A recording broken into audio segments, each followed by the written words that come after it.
go, baby!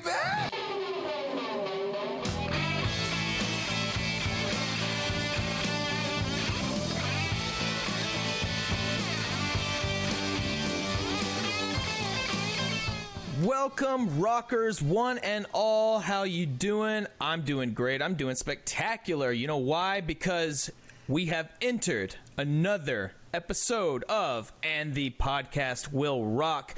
That is right. It is our weekly show where we dive into the catalog, the discography of one of the greatest rock and roll bands of all time, Van Halen. I am one of your co-hosts, Mark Kamier. Join with me, as always, Corey Morissette. Corey, isn't there a birthday that's happening right now, or did happen? There is, as we record this show. It is the birthday of one Edward Van Halen, born 67 years ago today, and unfortunately passed on. But it was just kind of a happy coincidence that we were recording on this night. And originally, we were going to record with our special guest last week, but work and COVID and a whole bunch of things got in the way. So he agreed to come on this week, and it's kind of apropos. It's on Edward Van Halen's birthday. And it's my absolute pleasure to welcome one and all from the recognized symbol of excellence in rock and roll podcasting, the one and only gunslinger himself, Chris L. is here from Pod of Thunder. Chris, thank you so much for joining us here this evening. The pleasure's all mine. Appreciate the invite. Oh, man, because I've mentioned on the show before, but we walk because Pod of Thunder ran, and they started way back when, and started a little podcast on the classic rock band Kiss, and covered every single one of their songs. And broke them down, kind of like how we do, just pick a random song every single week. And I fell in love with this podcast. I think I first heard you guys on one of Chris Jericho's show, and I thought, geez, I got to check this out. I wasn't the world's biggest Kiss fan at the time, but I've gone back to episode 1, and I'm starting to listen through them all. And your show has really made me into a huge Kiss fan. Like, I really appreciate this band so much more. And I really want to thank you for kind of introducing me to the glory and wonder that is Kiss. Yeah, they get a lot of heat for the shtick and how Paul and Gene carry on, but the music's legit. There's certainly a lot of crap in the catalog as well, but the top shelf stuff is exactly that. Measures up with any other 70s 80s band, in my opinion. Absolutely, and I got to say, for Pod of Thunder fans, I am 100% Team Chris when it comes to Got Love for Sale.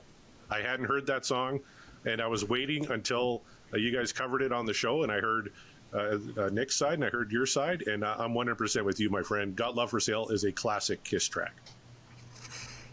Yeah, and I believe there's demos out there of the Van Halen brothers playing on early, very demo versions of that one, so that kind of adds to the mystique and the appeal of it. But yeah, that's a good one. I think most normal people are on my side, and most psychopaths are on Nick's side with that one.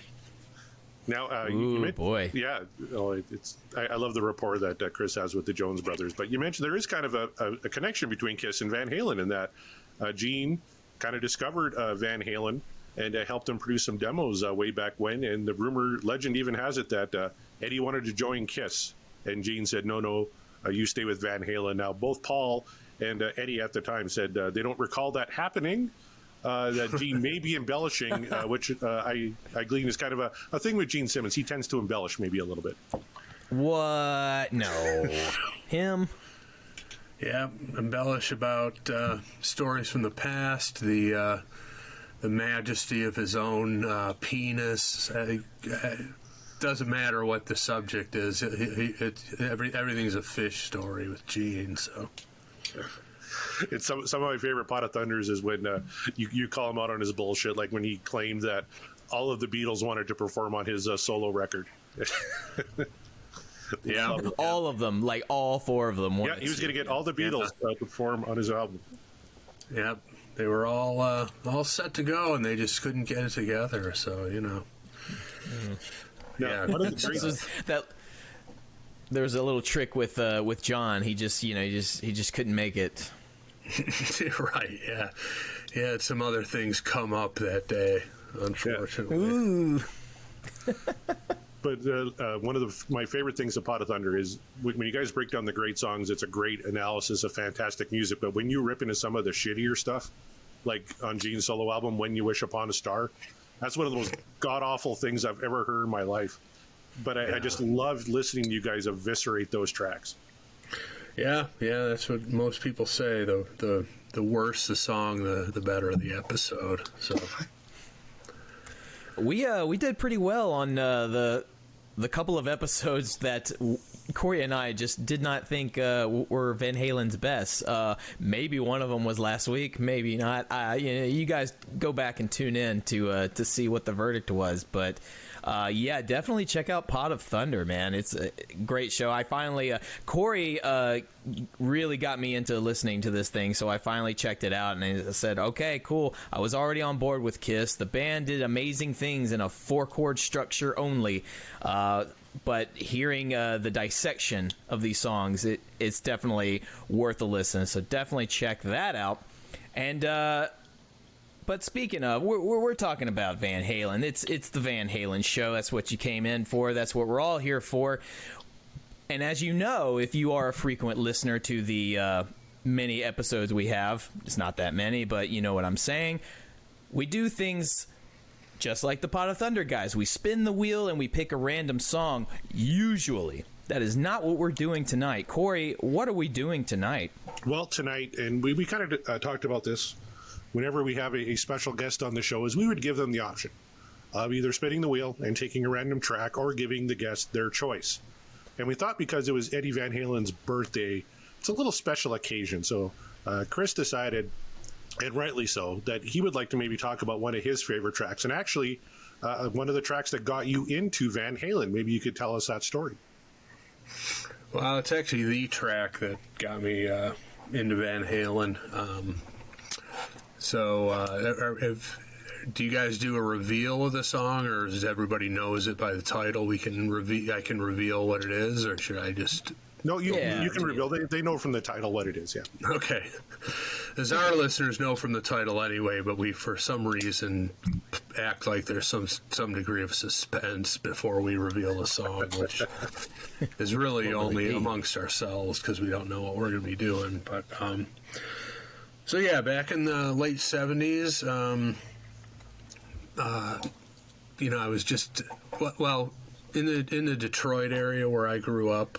One of the big radio stations was CKLW out of Windsor, Canada, and that was a station that really sort of introduced me to a lot of different types of music. Because you would on that station you would hear Bad Company followed by the Bee Gees and kind of a mix of stuff.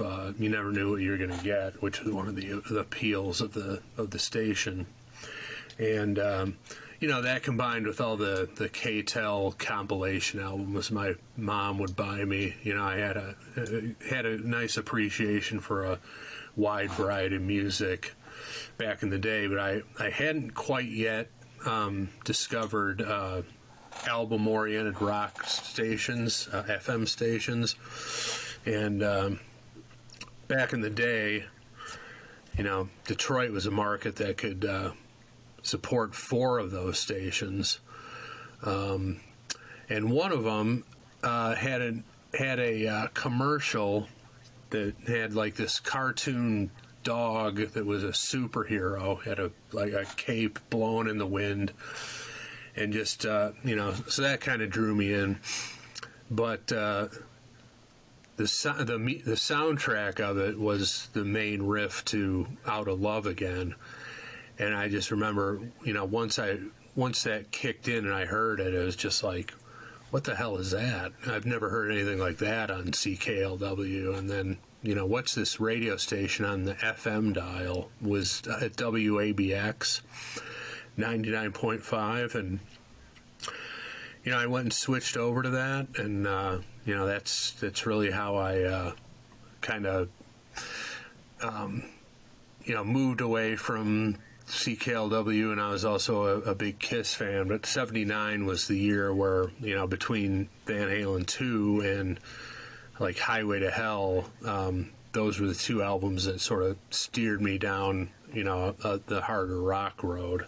And so, yeah, for that reason, the first album somehow eluded me, but, I was drawn in by the riff of this song, lured me over to FM radio and, started hearing all the Van Halen songs, including this one. And then later on that year, I, begged my dad to get me a guitar and start taking lessons. And, the rest is, as they say, history from that. But, this song and riff in particular kind of changed my life, certainly changed my, life in terms of my musical appreciation.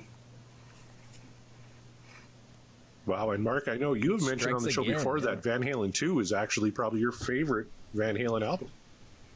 It is just I don't know why, and that's no disrespect to Van Halen 1 or any of the Van Halen albums out there, but this one in particular, maybe it's just the way the album is structured. Perhaps it's just the songs themselves. Not sure what it is. Corey, you gave me a neat little nugget before we were recording that they recorded this album in a week. So that alone gives me such a high appreciation for it, because who would have thought you got a week to record this album? Maybe they didn't even have a week. They just decided, yeah, it's a week and we're done. And that's what you turned out. That's that 1 in a million shot that it was going to be as spectacular, in my opinion, as it is. Also, it's a follow-up album. It's not even an album later down the road where they're just like, what are we gonna do? I don't know. We got a week to do this. Sure, let's shit out whatever we got. Like, no. You gave us Van Halen 2. That's amazing. Just a different caliber of musicianship back then. I don't know that we'll see the like. No disrespect to bands out there if you're doing that as well, but yeah, that's what it was. And maybe there's something. Sorry, go ahead. Oh, I'm sorry. I was just going to say that the other thing about like what you're talking about there, with the first, the first three, Fair Warning, which is my favorite Van Halen album. Van Halen 2 is second, but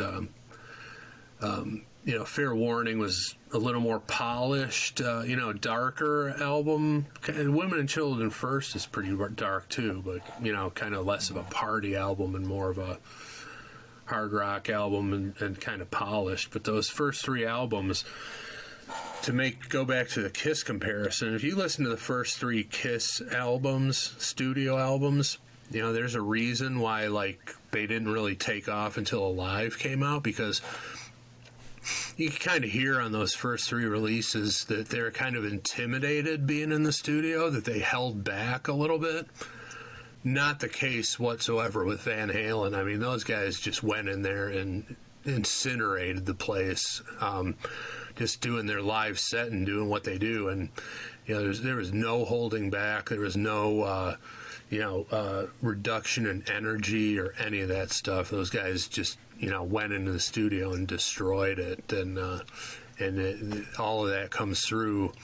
They didn't need a live album to sell the excitement of the band. It was all right there, captured in the studio, which is not always the case. In fact, usually not the case with a lot of bands. They're either intimidated or the environment is too sterile for them. They need that energy coming back at them from the crowd. Van Halen just nailed it in all aspects.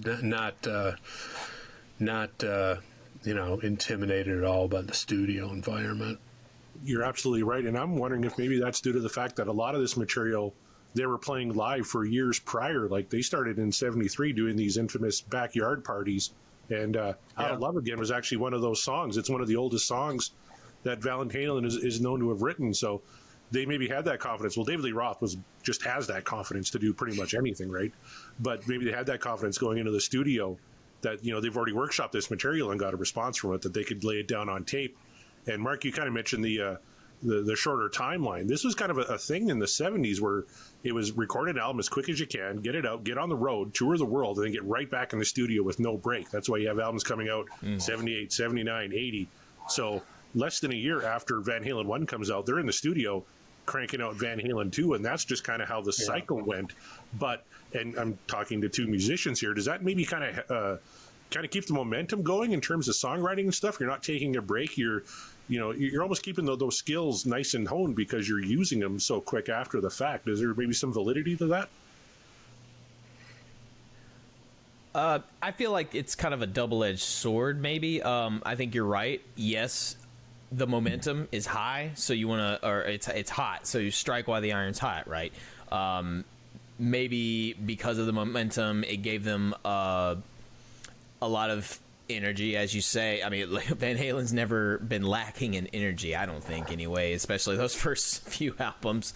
And when the energy is high, you attack it, you feed off of it, you keep going. And so, yeah, that's probably it. But at the same time, some musicians might get a little bit burned out doing that because you can only maintain that high for so long until eventually you have to come down.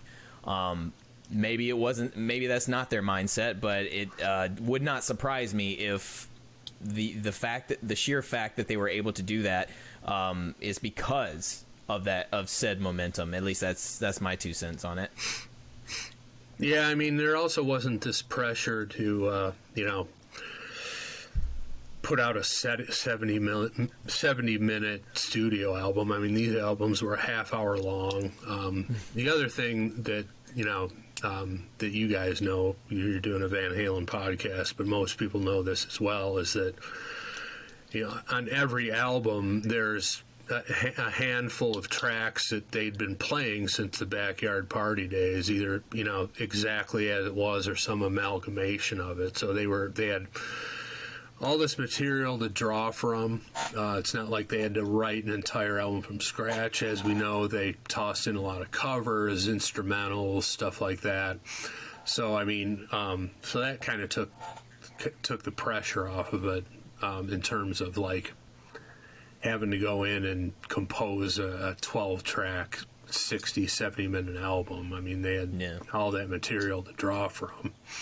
And, they were just, riding it. And they kind of, they did burn out just after putting out 5 albums in 5 years. And then they took a year off and did 1984, and then they were done with each other. They couldn't stand each other. But, they just, went balls to the wall 5 years in a row, album tour, which was kind of the way things were done back then. And, when you're pushing things to the limit and you got these, once in a lifetime group of guys, the results you get speak for themselves. It's timeless, legendary music. There you have it.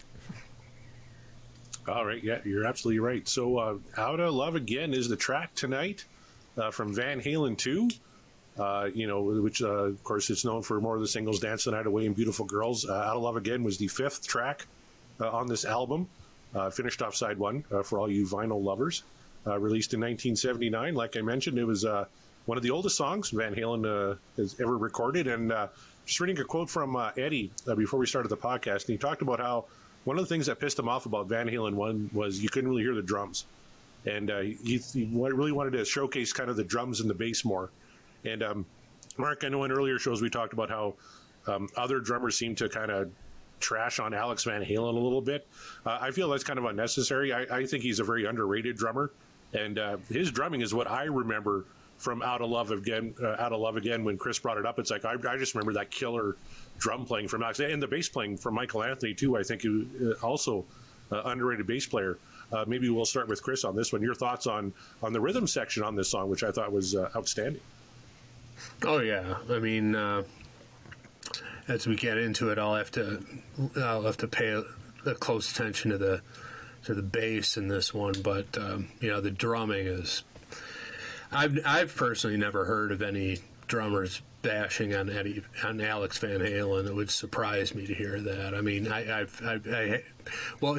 hear non-musicians or non-accomplished musicians bag on the likes of Ringo Starr, Charlie Watts, those kind of guys, just because they're, simple and not Neil Peart technical, so therefore they must suck or they don't have the ability. But legitimate drum, you'll never hear a legitimate drummer bash Ringo Starr. You just won't hear it. So I've personally never heard anybody really bash Alex Van Halen. It surprises me to hear that somebody would do that, but his just getting overshadowed by the dual threat of Roth and Eddie, but the drumming is exceptional on nearly every cut, if not every cut. I mean, he's so unique. He's one of those guys he's got that throwback quality to the swinging drummers out of Britain, the Mitch Mitchells, the Bill Wards, that kind of stuff. He's definitely, people talk about the swing in Van Halen music, and so the tempo breathes, and he's not just playing these caveman 4/4 beats. He's putting in little jazz fills and other kinds of things, and he is underrated, absolutely, and just an outstanding drummer, one of the all-time greats.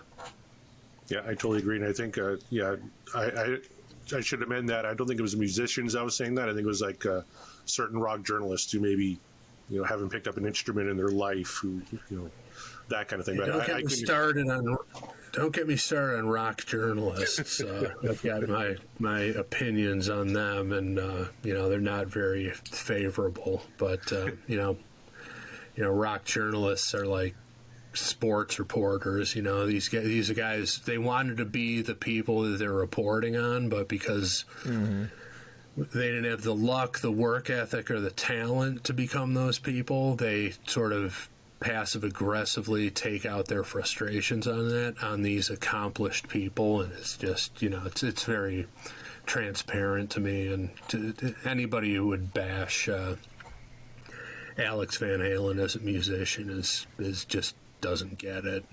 So you take that opinion for what it's worth, which is nothing, and you just move on to the next one. Exactly. Mark, you want to chime in on anything else before we play the track here? I do remember the drumming for this particular track, and I think I've even said before in previous episodes that Alex is certainly not... It's not Alex that is the standout of this band, but it's because he doesn't need to be. He just needs to be the guy keeping it all together as a drummer. And I have said he's a more subtle drummer than, say, some other rock drummers would be. But this one, from what I remember, it's been a little while since I've jammed this whole album, but I do love it, and I do know it pretty well.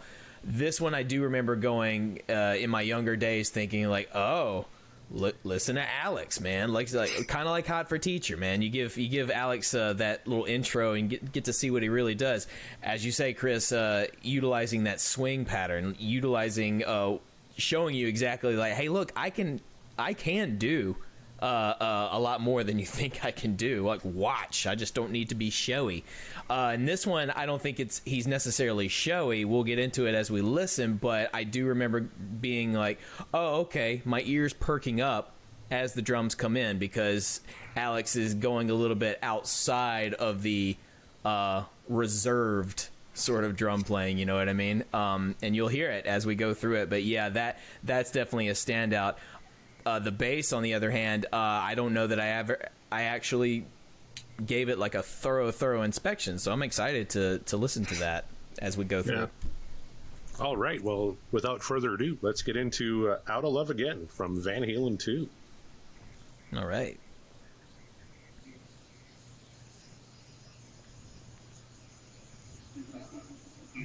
little slower intro.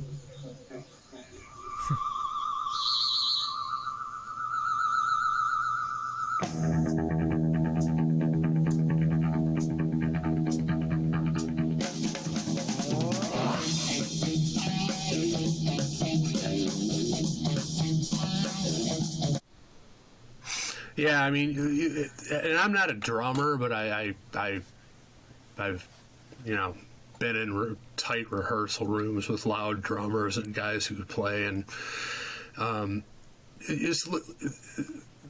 listen to what he's doing with the hi-hat on that. It's just like, opening and closing the hi-hat, and he's not just whacking the snare drum and then not hitting it again until the next beat. He's doing those kind of like you lay the stick down and then you're doing like a couple quarter notes in between, and just that tandem of what he's doing on the snare and hi-hat is just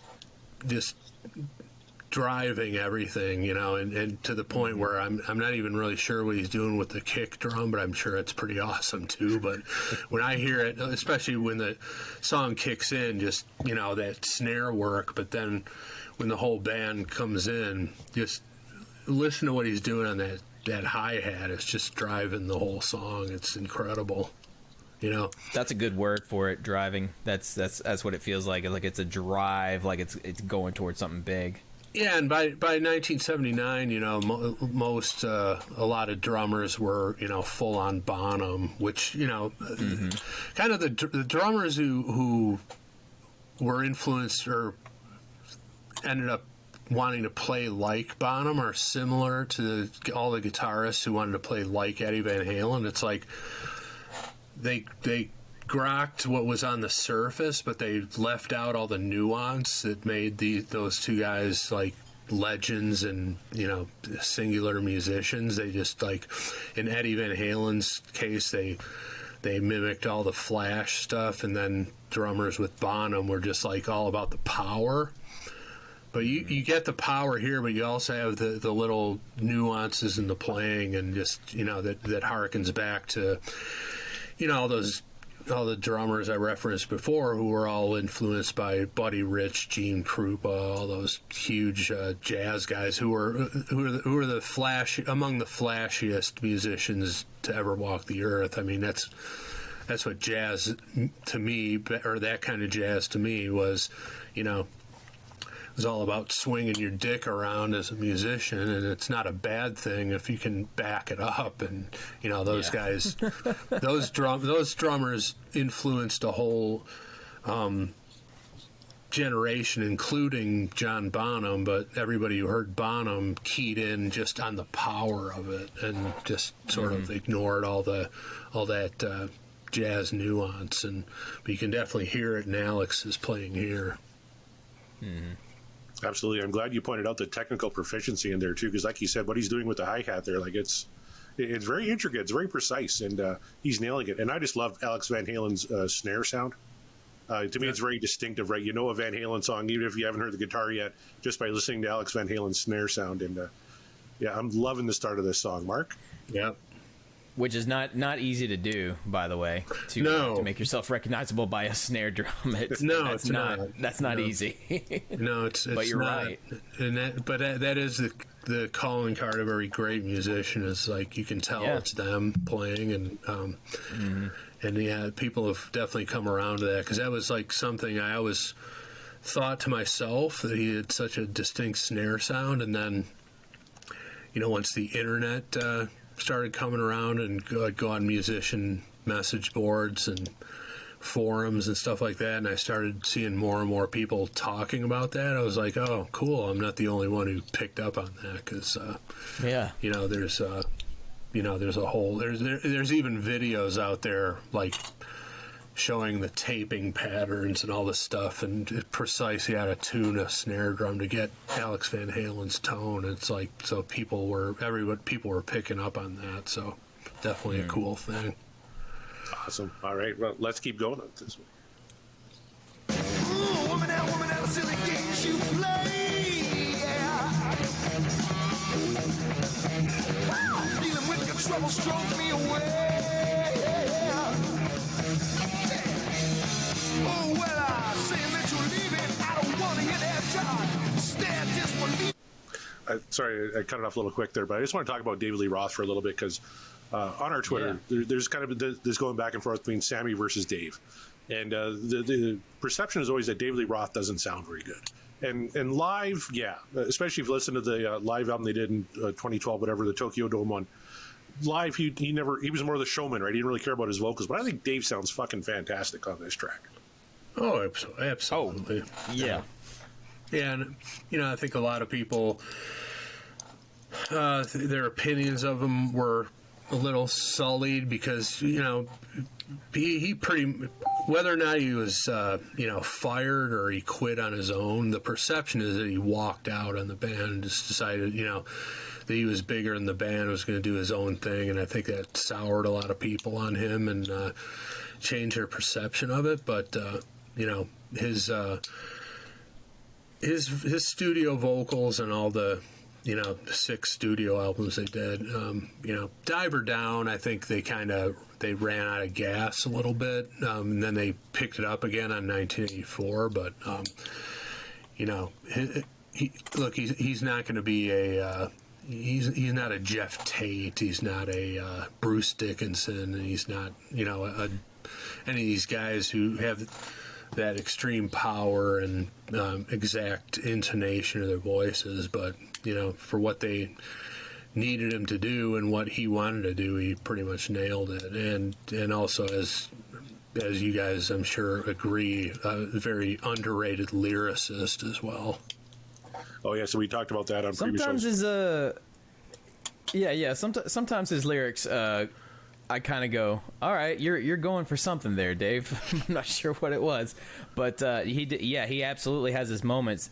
Here, I mean, look, you say what you want about Dave's vocals. I've said my 2 cents about it many a time, and I'll keep saying it. But I mean, you're not going to mistake him for anybody else. He found his niche, his whatever you say the word, and stuck with it. And in this, he really is going balls to the wall on it in a good way, like right off the bat. So far, no complaints from me whatsoever. I know, talking about the lyrics, we did a couple episodes ago, we did Honey Baby Sweetie Doll from A Different Kind of Truth. And, and that was what I loved, the lyrics of that. And Mark was kind of like, what the hell is that? But I'm like, no, I totally get it. This is almost kind of Bon Scott-esque, what he's kind of going for in that song. So I totally agree. David Lee Roth, a completely underrated lyricist.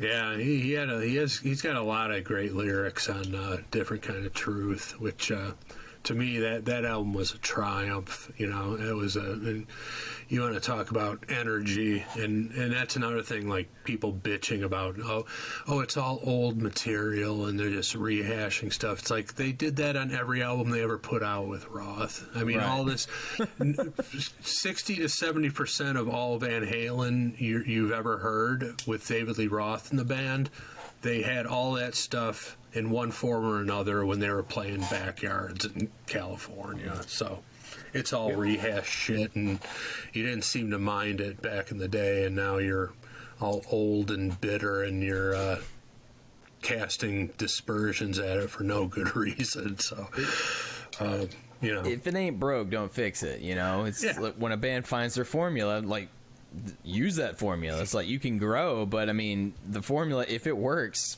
there's a reason why. Plus, when I was just going to point out that the song we're doing tonight here is 6 years old, because they wrote it around 72, 73, and it came out in 79. So just to Chris's point, this song alone here is 6 years old. Plus, when you're kicking around in backyard parties and you got all this material together and you somehow make it big, you bring some of that material in with a top flight producer like Ted Templeman, and he's gonna hone it into something. You bring some of that material in. It's like, you hear it all the time in these like classic album shows and whatever. It's like, what was that? Play that again. And it's like, oh, it's just warming up with something. And like, no, play that again. And then like, okay, put that here. Let's blend this together. And you work with a professional producer, and suddenly, again, all that material suddenly becomes not only viable, but some of the best tracks ever recorded in rock. So, why leave all that in the trash heap and feel like you got to write brand new stuff every time. It's just not necessary. Right. All right, well, let's keep going here. When I just up and walk out of love again. The other thing I never, believe it or not, of all the times I've heard this, I've never really made this connection, but like if you listen to almost the whole structure of the song, it's based on 3-note or 3-chord segments. So like the main riff is 3 notes and then a second set of 3 notes with the last note a lower than the first one. And then you got the bom, bom, bom.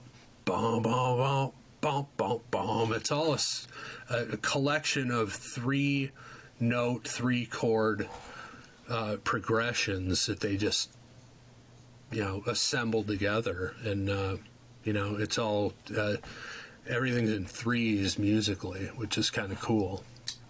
And it's simple, I mean, that main riff is like, you see these 4-year-old kids on YouTube are playing Yngwie Malmsteen stuff, at age 4. This riff is, like I said, 3 notes. Doesn't get any more simple, but is there, this to me is way more devastating than any kind of full-on shred guitar piece. I mean, it just hits you right in the chest, and just the simplicity of it is really coming through to me while listening to it this way. Oh, that's a great observation. We've talked about that before. We always kind of compare it to the guitar solo from Cult of Personality, where it's just notes, right, and just all over the place. And it's like you need something that kind of fits the song, and just 3 notes and just pounding it out, and just with everything and how it works together. Mark, you're a musician. You could probably speak more coherently about that than I can. I mean, what do I say? Sometimes less is more. And nobody really... there are a few bands that really stuck to that mentality because it worked for them. Van Halen's no exception. Sure, Eddie can shred. Eddie can give you all the notes in the world. Sometimes he does, but he does it in a way that's going to fit the format of the song that they're presenting. And sometimes the structure of the song they're presenting is very simple. A 3-chord structure. It's so simple, but I mean, at the same time, kind of like Chris just said, there's still a devastation to it because there's power behind, there's purpose behind those 3 chords. This is just one example of many Van Halen has. Yep, absolutely. All right, let's keep going here. Once again.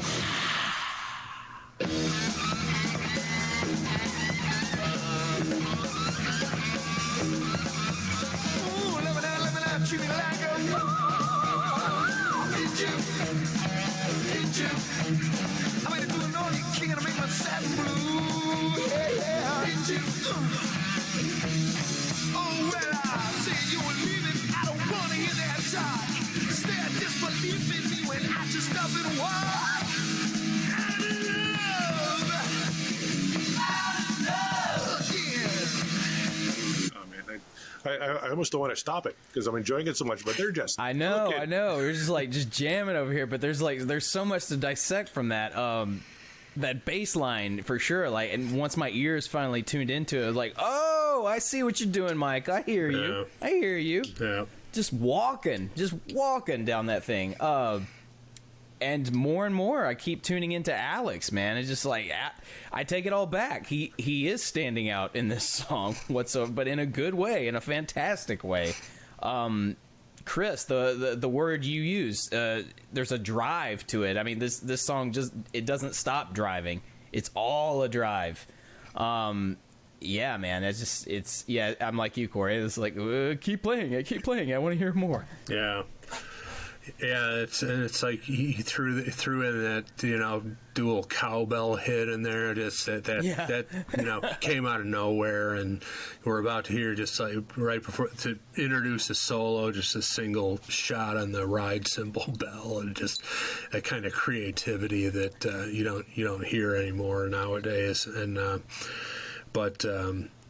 Yeah, I mean the overall production on this compared to one is a lot cleaner. There's a lot more space going on. The guitar isn't like heavy phaser like it is on the first one. So I think that kind of opens things up, and the drums aren't overproduced. So I think, you know, pulling off a lot of that reverb and stuff like that cleans it up, and you can hear there's a lot more separation. Even though, as we know on the first album, the guitars are panned hard right. There's separation that way, but in terms of this, it's the separation between all of the instruments together that there's clarity to all of them. You can hear, like Mark just said, it's like, oh wow, I can hear what's going on with the bass because everything's not overproduced. It doesn't all blend together because there's too much going on. It's it's a better produced album than one, in my opinion. It's just a lot cleaner, a lot more space to it, and that's why you can hear the drums and the bass a lot better than on the first one. Yeah, that's a great call. And you mentioned that kind of symbol right before the guitar solo comes in here. They played the song, of course, all through 1979, but they also played it like a dozen times on the 2012 tour. And I remember an interview with Wolfgang Van Halen where he said right before Dad's solo on Out of Love Again, he would just give like a little note, just kind of like a little that would always make his dad smile. And it just reminded me of that being Eddie Van Halen's birthday, and being this is the song we're listening to, that there's that kind of space there, and Wolfie would throw in a note just to make his dad smile. So again, just kind of apropos, we're doing this song on Eddie's birthday here. So we're going into the solo now, and I can't wait to hear this. So let's keep going here. And sorry, Mark. Go ahead, buddy. I was just gonna say, all I was gonna say was you can keep cowbell classy. It's not just Blue Oyster Cult that does it. Van Halen did it too. That's right. Once again.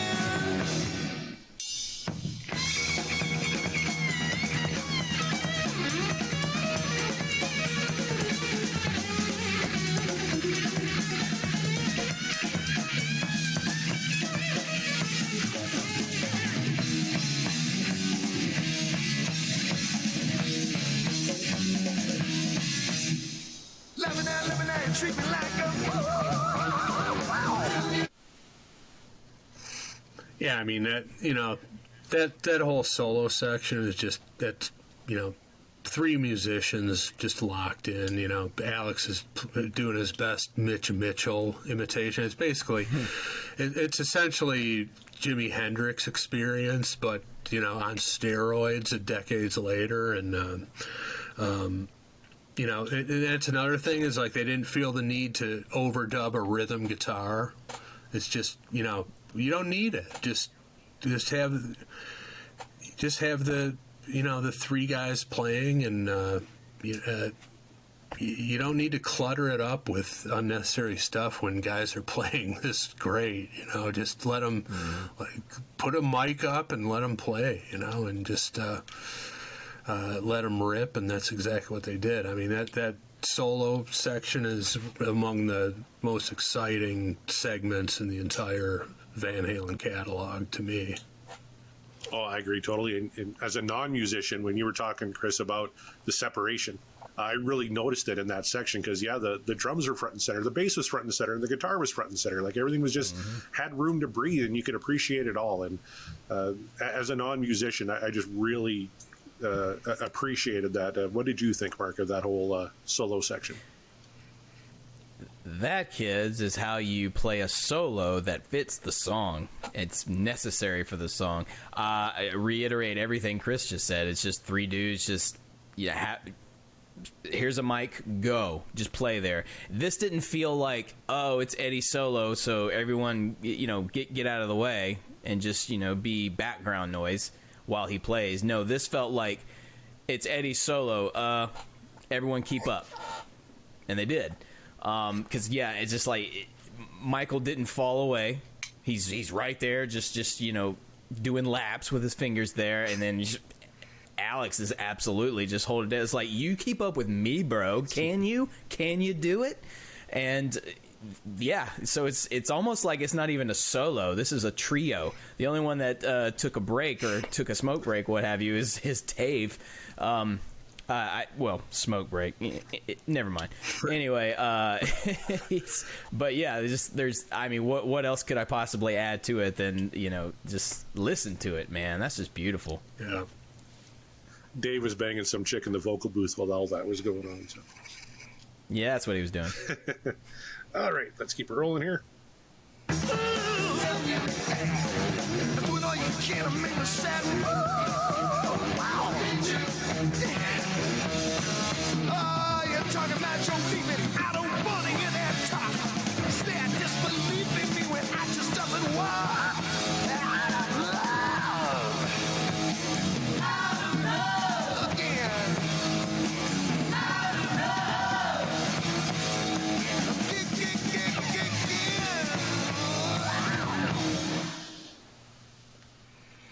All right, Out of Love from Van Halen 2.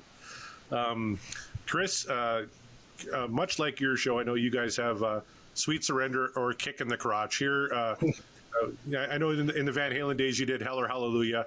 I was kind of thinking, because I got to rip off Pot of Thunder whenever I can, because it is the gold standard when it comes to rock and roll podcasting. Like, what is there Van Halen related that we could vote on? So we have...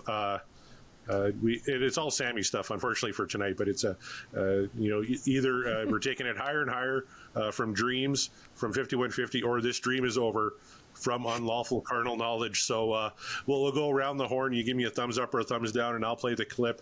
I'll start first. Out of Love again from Van Halen 2.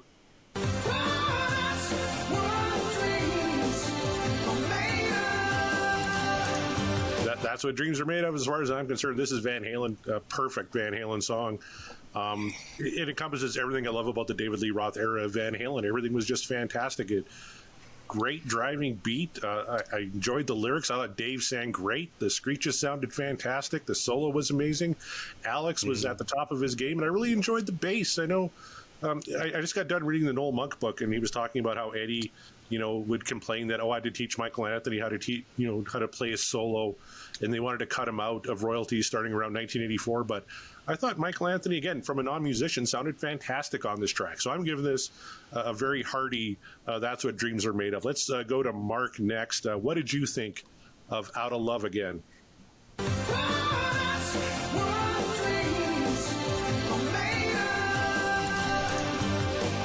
It is no dream, if you will it.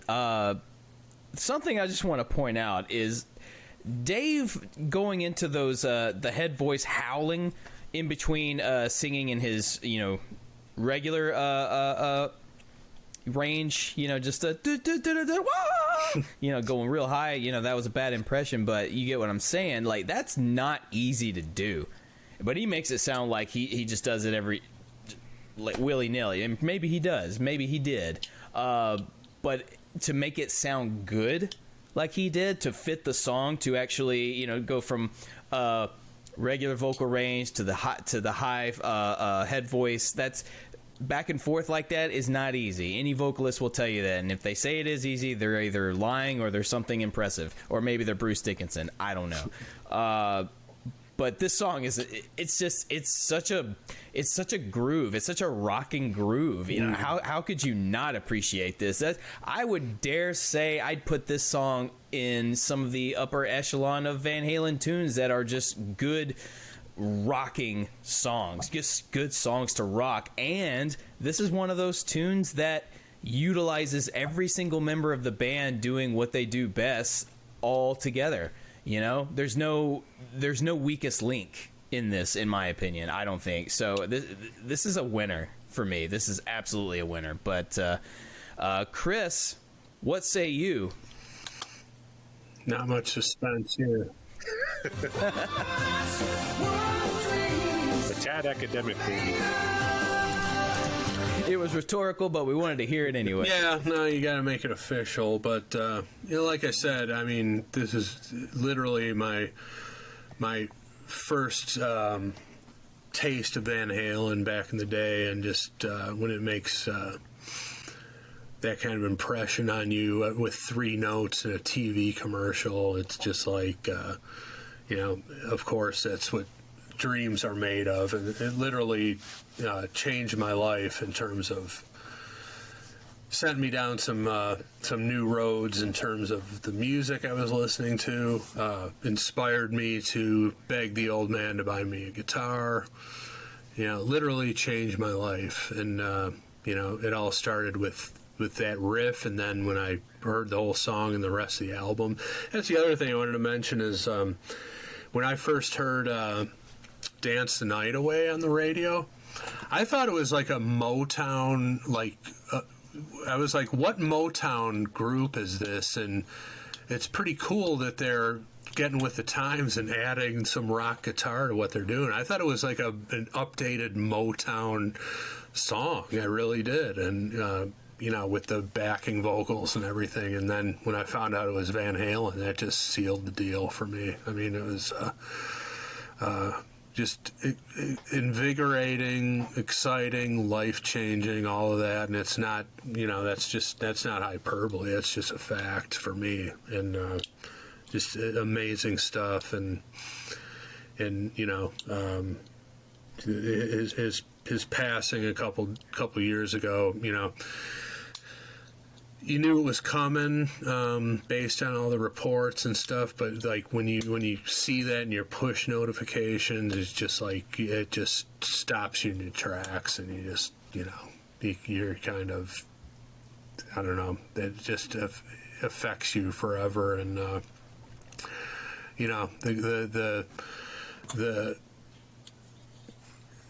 the joy this guy gave me, and you guys, I'm sure as well, with his music, is just, he was a gift from wherever he came from, and a gift to us all. And this was a really good recorded example of that. Very well said. And I know when Eddie passed, I in my day job, I work as a community television producer, and we do a show called The Vinyl Countdown at a record shop where the guys bring on their favorite vinyl records and talk about it. And we're halfway through shooting a show, and I got the notification, like, we have to stop. We're not doing this show anymore. Grab your favorite Van Halen record. We got to do a tribute to Eddie, because the world just kind of stopped for me that day, because it felt like somebody I greatly admired had passed away. And that's one of the reasons why I called up Mark out of the blue. We used to podcast on different topics like movies and stuff, and I just said, hey, I'm ripping off this format from Pot of Thunder because they do it so well, but let's do it with Van Halen, because there's so many great tracks.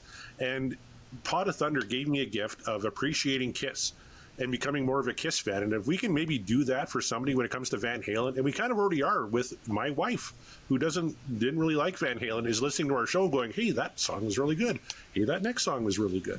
Even if just one person gets turned on by this band from something we're introducing to them, God, man, is that worth it? Because this band means the world to us. Eddie meant the world to us, and this is just a perfect example of Van Halen. Mark, how about some of your thoughts here? I mean, it's absolutely. What else could I possibly say about the great Eddie Van Halen and just the band in general? But it is Eddie's birthday. From wishing you a happy birthday from beyond the grave. Here we are, gone but not forgotten whatsoever. Obviously, we're doing a whole podcast about the legacy of the band and its music and what it's meant to me. What I really enjoy about this is that Chris was kind enough to give us sort of the backstory into why this song, what this song means to him, and you mentioned that it not only gave you the introduction of Van Halen, but then it was also, okay, cool, now I gotta go get a guitar, I gotta learn how to play, I'm full of inspiration to play. And Eddie Van Halen did that for me. I would not be playing guitar right now. I probably would not have gone the musician's route maybe so soon or at all had it not been for this guy, for this band. And and I appreciate that. And I think he did that for a lot of us out there, a lot of musicians out there. This whole band, I mean, it's just what more could you ask for than the gift of some music that takes you someplace, connects with you on a personal level, and say what you want about the content of the lyrics, whatever. They're all about partying. They're all about whatever have you. No, it's not about that. It's about connecting to the music, feeling it, the rhythm, listening to the solo and being like, that's a rock god. I must learn the ways. Or feeling like, oh man, the rhythm section is just so like, I feel it. I want to do that. I want to be a part of that. That's what it's all about, man. Music is love. Music is appreciation. This band was full of both of those things, and so we're honored to help give back in some small way. And if, as Corey said, I reiterate, if we can help introduce people to this band just by explaining what it means, what the band means to us, what these songs mean to us, even the songs that maybe aren't so good in our opinions, someone out there will think, well, that's wrong. I really love that. Cool. I'm a fan now. That's the goal. That's the appreciation. And we appreciate you. We appreciate all of you. We appreciate this band. And we appreciate awesome guests like Chris. I want to thank you, Chris, for being on the show, man. So where can the good people find you if they want to check out all the stuff that you're doing? Go to potofthunder.com is our website, and then look for us on Facebook, Twitter, Instagram. For those who are not familiar with the show, I just want to reiterate that we did in fact exhaust the KISS catalog. We made it through some 270, 280 studio cuts on. We did just their studio cuts. We didn't do the live albums, but we did do the 4 solo albums, and we did them all at random. And so we're still going on. What we do is we have a submission capability on the website where you can send us a song you'd like us to analyze. And so since I think I want to say the KISS stuff wrapped up in 2018, 2019. So for the past 3 years or so, we've just done random tracks submitted by our listeners. Occasionally, we don't like what the listeners have submitted, so we just pick our own off the list or just pick them out of nowhere. Do some themed months based on certain things. February is February, songs inspired by the vibe of Lou Rawls and tying in with the romance of February and Valentine's Day and all that. Just trying to keeping it going because when we started out, we're just like, yeah, let's do the whole KISS catalog because we're really just going to do 10 episodes before we get bored and get sick of each other and get discouraged because nobody's listening. And it turned out to be quite the opposite. And when we got to the end of the KISS catalog, people just wanted us to continue, and that just seemed like the reasonable way to go. So we're still at it, and 450 episodes I think we're up to now. So check it out. There's a lot of variety in there, and hopefully you like it as much as these guys liked it. Oh God, it's my favorite podcast, and I know I have drunkenly added some songs to the listener submission list. None have come up yet, but I'm hopeful. I actually put a Wolfgang Van Halen song on the listener submission list. So I'm hoping you guys may check that out because I really like that album, and I thought Wolfie did a great job. So if you ever do Mr. Ed from Wolfgang Van Halen, I know I put that on the submission list. One I haven't put on yet, though, but I'm hoping right around Canada Day you can convince Mr. Jericho to come back on the show and finally do Lovin' Every Minute of It by Loverboy, which is like the Canadian national anthem in some parts of Canada. That trust me, that whether it's with Jericho or not, that will happen because Nick is also a big fan. To the point where I'm tempted to do a Loverboy podcast about their stuff. Another band that gets slagged on, because they've got leather-clad man-ass on their most favorite famous album, but those guys are legit, man. They got a ton of great material, and that one will definitely happen at some point. So make no mistake about it, that one will be featured. That's an epic tune. Absolutely. Now, if you ever need a co-host for your All Loverboy podcast, give me a shout, because I'm a Canadian, so I am all in on Loverboy. I love that fucking band. But I know we're into the podcast here, and I kind of floated this idea earlier, but because it's Eddie Van Halen's birthday, and because I have two guitar players on the show here tonight, and I'm not a guitar player, and we originally said we're not going to do any instrumentals because too hard to kind of analyze, right? But I have two guitar players here, and we have Eddie Van Halen's birthday. Would you guys be willing to listen to Eruption and give us just a quick analysis of what you're hearing with Eruption? Oh, for sure. Yeah. Twist my arm a little bit, hold a gun to my head, force me to do it. But yeah, I'll agree to that. No problem. All right, folks, you're getting a bonus content here tonight. We're getting a little bit of Eruption from Van Halen 1. So you just heard Running with the Devil, which is a song we covered on our very first episode. Imagine, it's the 70s. You're popping the vinyl on the turntable. The next song you hear is this.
All right. Wow. Chris, let's start with you. You're our guest.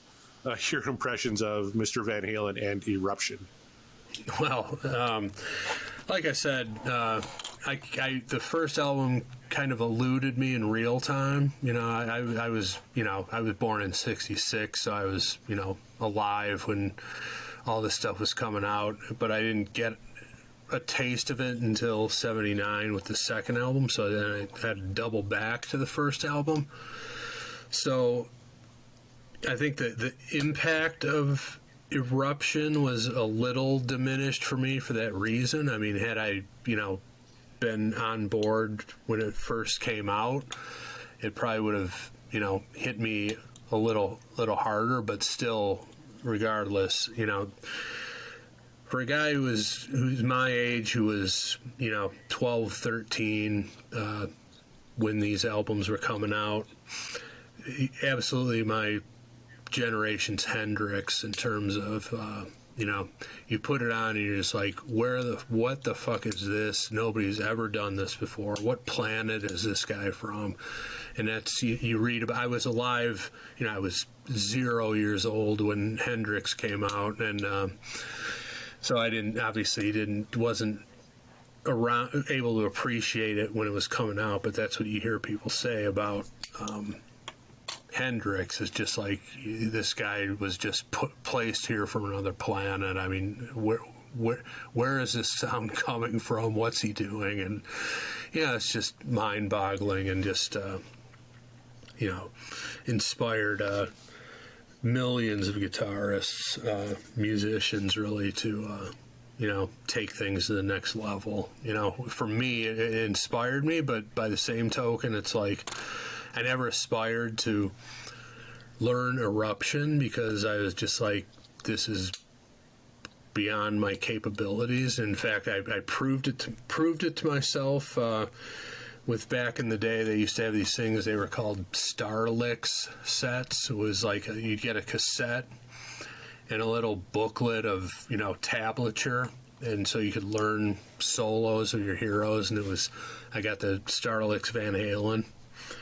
The first one was the solo of Push Comes to Shove, and I'm sitting there listening to the cassette. I'm 14, something like that, listening to the cassette, trying to match it up with the tablature, and then even more impossible, trying to play it on my guitar.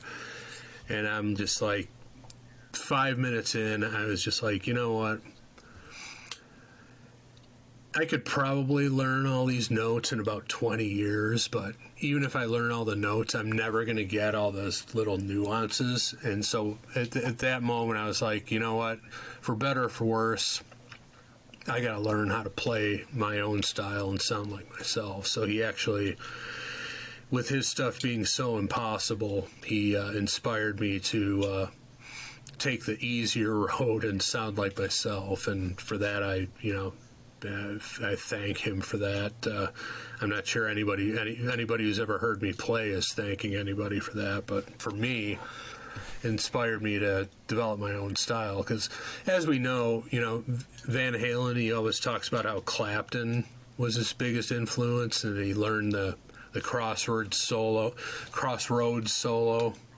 off of Wheels of Fire, note for note. But he doesn't sound anything like Eric Clapton. He developed his own style, learned the material, but then became his own player, and then in my own roundabout way, that's the same trajectory I took after listening to him. So inspiring in so many ways. And like I said, when you're hearing those albums come out in real time, or in my case, double back a year later, you're just like, what the fuck is this? What solar system is this guy from? It's just, just leaves you slack-jawed, and it just inspires you to want to do something that cool with your life. Well said. And Mark, you were one of those guitar players inspired by Eddie Van Halen. What are your thoughts on Eruption? Well, as a quick sidebar, I thought this whole time the Canadian national anthem was Sunglasses at Night by Corey Hart, but that's just me. Close second. Close second. Actually, Working for the Weekend is probably the Canadian national anthem. All right, fair enough. But this is the first album that I ever purchased myself by Van Halen, was the Best of Volume 1. I've talked about what that album has meant to me just from the inside cover alone. And the album starts with Eruption. So, needless to say, my journey into Van Halen, that really, I mean, I had heard them before, obviously, songs picked throughout the years from the radio or from wherever, from like my parents playing them. But really, that was my first journey into the depths, was that album. And when it starts with Eruption, how could I possibly go any further than that? As far as I was concerned, that is the quintessential, like, this is me. I'm Eddie Van Halen. Nice to meet you. Listen to this. And for those of us out there that were becoming musicians back then, there was a small group. We knew that you want to be a great guitar player, you got to learn that. You got to learn how to play Eruption. And if you can do that, you can do anything. In hindsight, what a bunch of dummies. Because that was the impossible dream, playing Eruption. To this day, I mean, I probably could pick out a few dudes that could play it, but like Chris said, they'll never capture the nuance that Eddie was able to bring out in playing this, in composing, if you will, this grand. I don't even want to call it a solo, because it's just a composition of Eddie just letting a rip, and if you can play Eruption, if you're a guitar player and that's your goal is to learn how to play this song, more power to you. That's great. But if you don't quite get there, if you don't quite match it, it's okay, because you're not supposed to. This is quintessential Eddie Van Halen. This is his style. This is his thing. This is his design, if you will. But I'll never forget that, listening to it for the first time and then just listening to it over and over and over and over again till I just, destroyed the CD, because this track is just such a huge, inspiring piece of just material for any musician back then, but especially me. I dare not venture into the realm of, can I play it? Because that's all folly. And honestly, I wouldn't want to, because I appreciate it just as a listener, just as a musician, tipping my cap, because this is just, it's brilliant what this is. And it's just, that's all I can say about it. It's just brilliant. And I don't need to replicate it. It needs no replication whatsoever. It is what it is, and it will be here for as long as people care to hear Eddie Van Halen. Absolutely. And as a non-musician on the panel, I appreciate on that level too. And just thinking about Eddie instrumentals, I always kind of gravitate to 316, because it was one he wrote for his son, and I'm a dad, and that's one I always kind of related to, just because it feels like a song written by a father for a child, and so emotionally I connect to that one. But technically, you listen to something like Eruption, it's like, holy motherfuck, like what the hell? Like Chris said, what planet is this guy from? Because who can do that? And there's it's just unbelievable. And I'm so glad we had this opportunity on Eddie Van Halen's birthday to talk about a great Van Halen track, because we haven't had one in a couple of weeks, Mark, and B, to get your guys' opinion on Eruption, and to have Chris on. I am such a huge fan of Pot of Thunder, and I really appreciate you coming on the show. You made me a Kiss fan from your show, and I'm just kind of hoping we can reciprocate for somebody with Van Halen. And just thank you so much for taking the time tonight to join us here. Yeah, absolutely. Appreciate the invite, and like I said, it was like we were supposed to do. I was supposed to be on the Inside episode last week, and I can't. Something just got crossed up with me schedule wise, and I just asked if we could postpone it a week, not even realizing that it was going to be Eddie's birthday, and just that's the kind of thing that that kind of serendipity is. As I get older, I come to appreciate it for what it is, that it's like kind of almost a divine turn of events that gives three Van Halen fans like us the opportunity to talk about him on his birthday, even though he's no longer here. So that's pretty cool stuff, man. Now, real quick, what are your thoughts on Inside? Would you have given it This Dream Is Over, or is that what dreams are made of? Before I listened to the episode, I was like, because I owned 5150. I mean, I will say that there was that excitement about the new Van Halen with Sammy, and there's some good stuff on there. I mean, the Good Enough opening it up was pretty damn exciting and stuff. But like I said, I owned 5150. I couldn't tell you how Inside went. I'm not even sure I listened to it more than once ever, and that's kind of the way it is with some of the Kiss stuff. Like we've analyzed every Kiss song in there, and then when I sort of retweet about the old episodes, I'm like, I have no recollection of what that song goes like. Couldn't hum the melody to you at all. I don't know what it is. It's just completely forgettable. So then I listened to the episode, and I'm just like, the dream is over here for me. And like we talked about, I was perfectly willing to come in and do the random thing, because I think that adds to the sort of appeal and excitement and forces you to speak off the cuff about stuff. But as I said before we started recording, I think we couldn't risk drawing what is that song I referenced off of the third one? Me Say I, or whatever the hell the title of it is. But it's just like we couldn't risk getting a dog on Eddie's birthday, so I'm glad you guys gave me the opportunity to make the selection.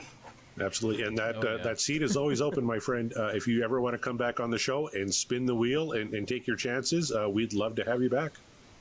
Yeah, definitely, and we'll return the favor as well, because that's one of the things we're gonna want to do more of this year is get more of our fellow podcasters on, and hopefully, other guys, other people, prominent musicians and stuff. We're going to do a lot more reaching out to people to, be guests on the show and participate in what we've got going on. So we'll definitely return the favor at some point this year.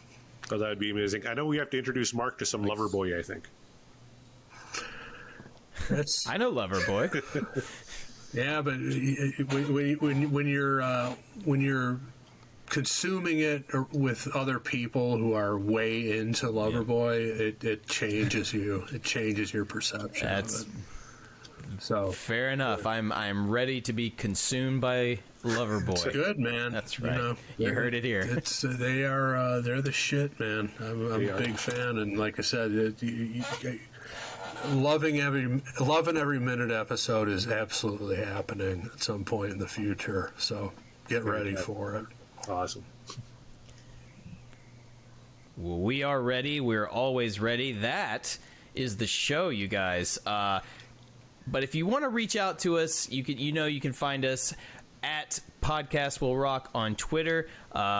We love getting responses. We're getting a lot of responses from you guys. Always check out the rockin' polls that we have put up. It's usually always Sammy versus Dave, but you never know. There might be some more to it, but definitely check that out. Tweet to us. Go to the website and the podcastwillrock.com. We've got merch. That's right. Public merch. Check that out. Get you some shirts, get you some tanks, some hoodies, because it's still cold out there. Corey can tell you more than I can about that.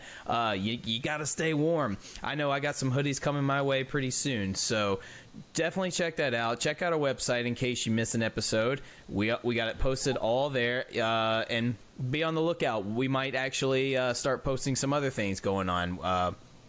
Maybe I got some gigs coming up, and you're curious if you're in the Nashville area. We'll post about it. Keep a weather eye out. And Corey, if they want to reach you on the social medias, where can they find you? They can find me at CD Morset. And keep the conversations coming. I know we had a good one about Inside. We had one fan who really digs that track and thought it was kind of encompassed everything he liked about Van Halen, and a bunch of other people that said, really? Inside, not so much. I know on the poll, most people agree with me and Mark that Inside was a miss, but that's the beautiful thing about Van Halen. Every track's going to have its fans, right? And there's people out there that loved Inside, and that's great. But I imagine we're not going to get a lot of negativity when it comes to Out of Love Again and Eruption as well. Two absolutely classic Van Halen tracks. Yeah. Let's hope so. We mentioned before, check out Pod of Thunder. Definitely want to check out that podcast. Wonderful. Chris, do you have any social medias you can direct the people to if they want to shout at you? Yeah, just search Pot of Thunder on we're on Instagram, Facebook, and Twitter. So yeah, come find us and get involved in the conversation. Our listeners like to discuss every episode and how many other topics we post about. So it's fun, and that's what it's all about. Just a way to have some fun in this crazy world we've got going on today. So. Fun is the name of the game. Shout it out loud. And you can find me at Mark the Bat on Twitter and Instagram. Definitely hit me up if you've got your complaints about my thoughts, or if I'm wrong about numbers and stuff. I love hearing it. Let's interact. Let's keep interacting, and let's keep rocking, because that's what we do here, celebrating Van Halen on And the Podcast Will Rock podcast, and we will rock you later.